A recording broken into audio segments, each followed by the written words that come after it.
Hi, I'm Jay. You can hear me on Beaver 100.3 and Q108. And today I am reading Turtles Race with Beaver because I'm on the Beaver and I love turtles so much that my nickname with my family is actually Turtle. My sister says it's because I'm slow. Long ago, Turtle lived in a beautiful pond.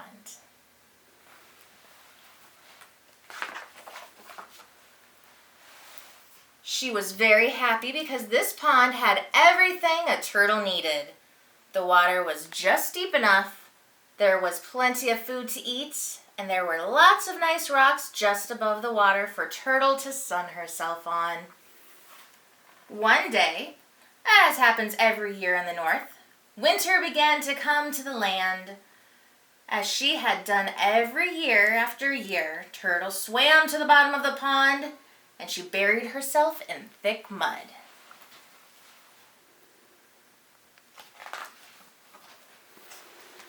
While Turtle slept for the winter, another animal came walking along. It was Beaver, who had been looking for a new home. "This will be perfect," said Beaver, "once I make some changes." Soon he began doing one of the things beavers do so well. Chomp! Chomp! Went Beaver as he took down one tree after another to build a big dam.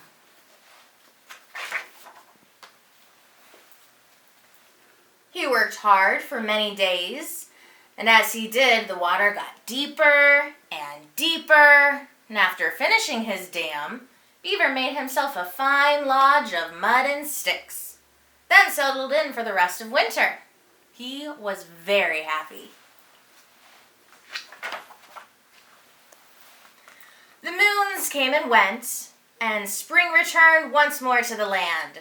The birds sang, the ice melted away, then Turtle woke up. Crawling out from under the mud, she began to swim toward the surface of the water. But she had to swim higher and higher and higher and higher. By the time Turtle made it to the surface, she realized that the water was 4 times deep, deeper than it was before. Her pond didn't look the same at all. All of the rocks she loved to sun herself on were underwater. On one side, the pond stretched as far as her eyes could see, and on the other side stood a huge dam, not too far from what was once a big, round lodge. Then Turtle heard a loud whack. She turned to see where the sound had come from, and a strange animal was swimming toward her. It was Beaver. "Who are you?" said Beaver. "What are you doing here?" "I am Turtle," Turtle said. "This is my pond. I've lived here my whole life." "Your pond," said Beaver. "This is my pond. Look at my wonderful dam and my splendid lodge. This is a beaver's pond." "Yes," Turtle said. "I can see that you've done lots of work. Couldn't we just share the pond? There's plenty of room." "Ha!" Beaver laughed. "I will not share my pond with you, you little turtle, but I will challenge you to a race. Whoever wins can stay. Whoever loses must go find a new home." Turtle didn't really want to race, so she could see that Beaver, with his big flat tail, was probably a much faster swimmer, but this pond was the only home she knew. So Turtle agreed. "I agree. We will race."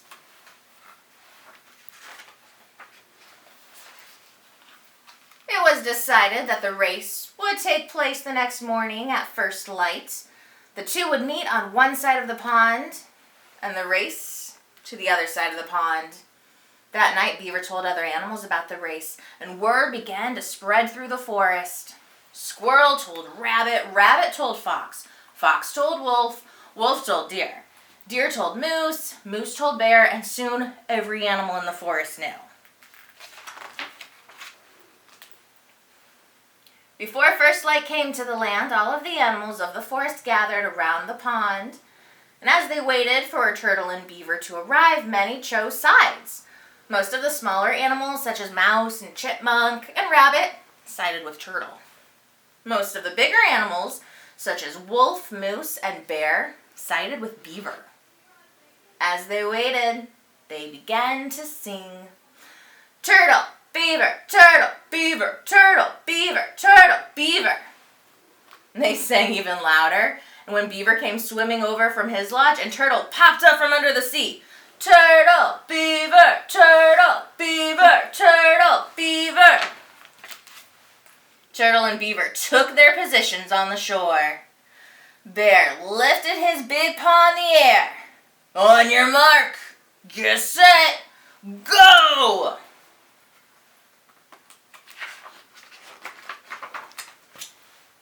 Splash went Beaver leaping off from the shore.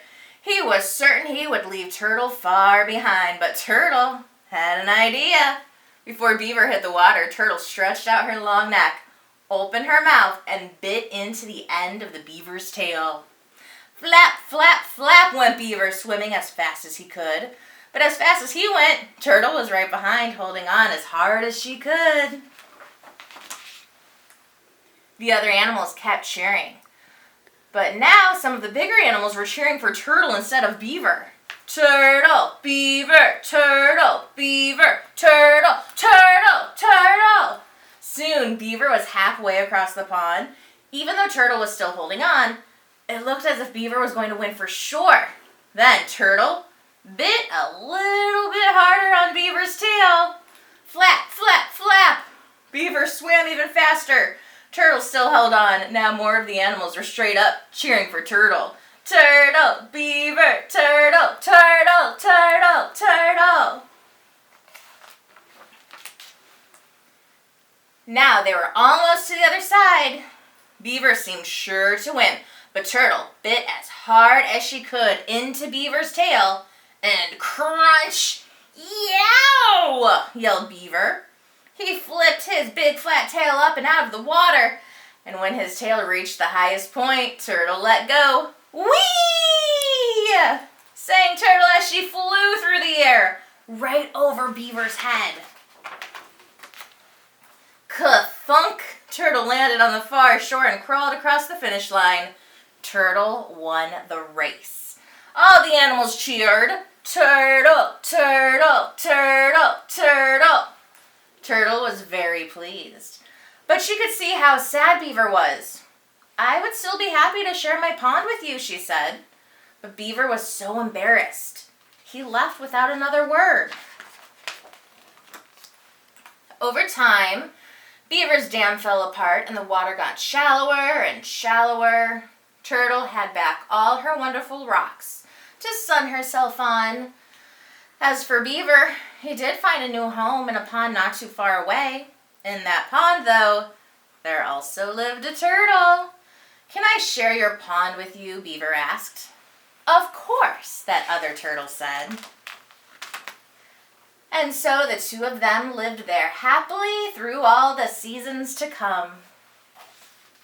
The end.